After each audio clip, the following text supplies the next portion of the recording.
News Alert now. We have a live look at the crowd of protesters at the Michigan State Capitol in Lansing, where just moments ago the legislature approved a measure paving the way for Michigan to become the 24th right-to-work state in the country. It's basically freeing workers from having to pay union dues. And it also deals a huge blow to organized labor.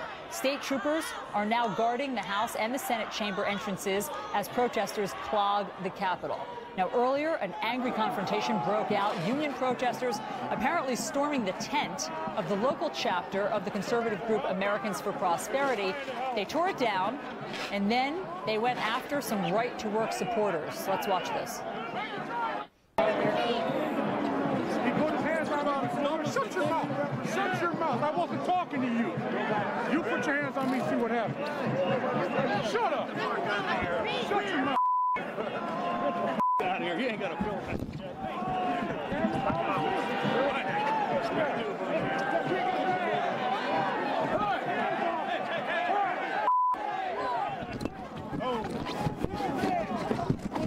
Hey, you got knocking the camera off. Out of here. I didn't do it. I got a right to do it. I didn't do it. You did too.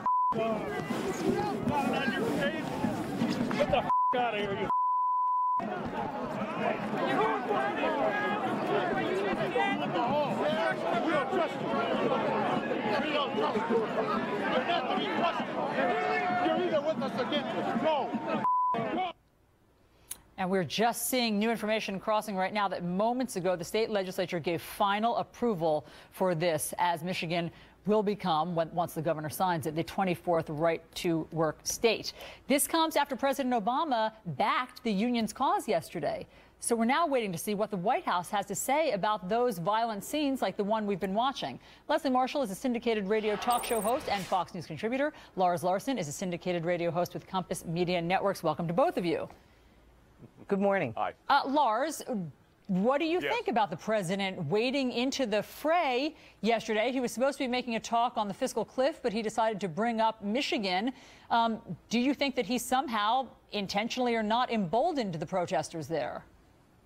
Of course he did. I mean, imagine this. This guy is bought and paid for. Literally hundreds of millions of dollars of union contributions helped put President Obama back in for a second term. The fact that he's backing the thuggish behavior of unions in Michigan, I mean, he backed the thuggish behavior of unions in Wisconsin. And it should be, well, if you're a union member, you ought to be ashamed of the behavior of your union brothers. There's a democratic process. The people of Michigan have elected representatives and an elected governor. They've made a choice to change the law and take away this crazy monopoly that lets unions force people to be members. I once had to be a member of a union. I hated it because they made me do things I didn't want to do. It's an inherently corrupt kind of organization to say you have to belong to a union to have a job. And the fact that the president gets into the middle of this and emboldens these people, and they're tearing down tents and threatening people, it's ridiculous, and the president ought to stand up and take responsibility for it. Leslie, what do you think about him weighing in on this controversy? I think it's necessary. I mean, you have the President of the United States who said, let's bail out the auto industry, whose hub is the state of Michigan, and they have been successful. For him to be talking about the economy, standing in Michigan with what was going on, and for him to avoid this whole topic would be ridiculous, whether he's a Democrat or a Republican. Now, Lars, I know you think that the president's our daddy, but he isn't. These are grown men, and some of them aren't acting like grown men, but I've seen certainly people left and right, when you get a bunch of people together and they're angry and they're emotional and there's that gang mentality. But don't paint all of the union workers in Michigan and throughout this country as being violent and just with that broad sweeping paintbrush, or that the president has any responsibility with their actions. He did not tell them to be violent. He told them to fight for what they believe in. Lars, your response? Fight for what they believe in? I got to tell you something. Leslie, you say it's necessary. The president did embolden these actions. And the fact is that I've been covering unions for the better part of 35 years, and you almost always see illegal activities, violence, assaults, and this kind of behavior from unions that are on strike. And you say they have a right to be angry? The people of Michigan have a right to change their laws through the process. And what these union thugs are trying to do is swarm the Capitol, and through bullying tactics, tactics and physical intimidation get the state of Michigan and its representatives to go a different direction, not through the legal process, but by being physically intimidating. And you think that's something to be proud of? Leslie, see, what's curious here is that 2 years ago, when some of these very similar scenes were breaking out in Madison, Wisconsin, over the collective bargaining proposal there, the president really stayed out of the fray. He in fact said, I call this a Wisconsin issue, meaning let's leave it to the state. But here, on an issue that is not as controversial as collective bargaining, it's about forcing people to pay union dues, he did weigh in. Why now and why not then? Well, first of all, you know, as a liberal, many liberals, and myself included, were like, why isn't the president going to Wisconsin? Why isn't he speaking about that? But let's look at what was on his plate on an international level regarding terrorism, etc. First of all. Second of all, Wisconsin, although the auto industry does have some plants, etc., that is certainly not the state of Michigan.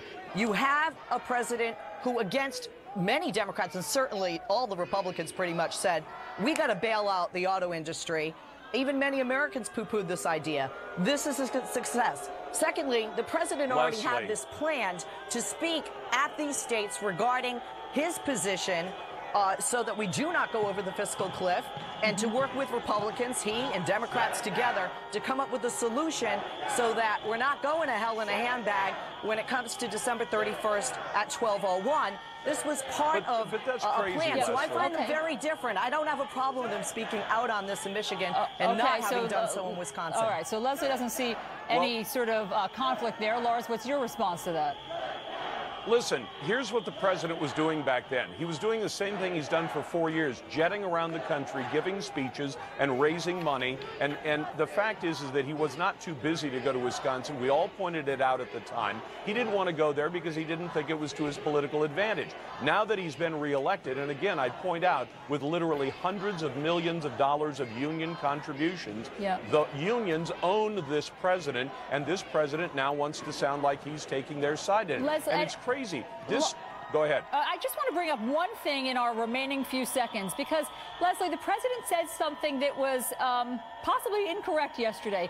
He said that it's legislation like this that will lower workers' wages, when, in fact, the Bureau of Labor Statistics in their latest report say that it's the right-to-work states where workers' wages are higher from on average $49,000 versus $42,000. Here are the statistics. So the president was actually inaccurate when he said that this would lower workers' wages. Why would he say that? Well, you know, I'm glad that you brought that up, because one of the things that my buddy is on the right, like Lars, would say is we're paying these people too much and we can have more people and pay them less, etc. And what we're talking about is I agree with you as far as those statistics, that can't be argued. But the bottom line is the reason Michigan is doing well now and better is the auto industry, and they're producing a better product because they have those union workers. And to ask union workers to pay dues and have other people benefit from the same things that they are within the union, that's unfair. And this is a president that fairness is his motto. Okay, very quickly, Lars, your reaction. You know what's unfair is making American workers join a political organization that they choose not to join just to have a job. And the fact is, it's unions that put the big three automakers in the tank. You know that GM is not out of the woods at this point, despite this much vaunted bailout that you talk about. You know that GM is still in trouble financially. Chrysler isn't even an American company anymore. It's owned by the Italians. It has been a colossal disaster, and it's going to continue to be. The unions, with their work rules and exceptions and restrictions on workers, not so much the paycheck. Most of the three big Japanese makers in the South that are not dominated by unions do not have those work rules, but they pay about the same dollars per hour in wages. So the wages can be paid. It's the crazy union work rules and defending people who drink on the job, for example, that have caused problems that are running American business out of the country. All right, Lars Larson, Leslie Marshall, kudos to both of you for being able to debate over the cacophony coming out of Lansing. We obviously will stay with we didn't have any beeps. That's right. We didn't have any Kick those union thugs out. Nicely done, both of you. Thank you so much. Meanwhile...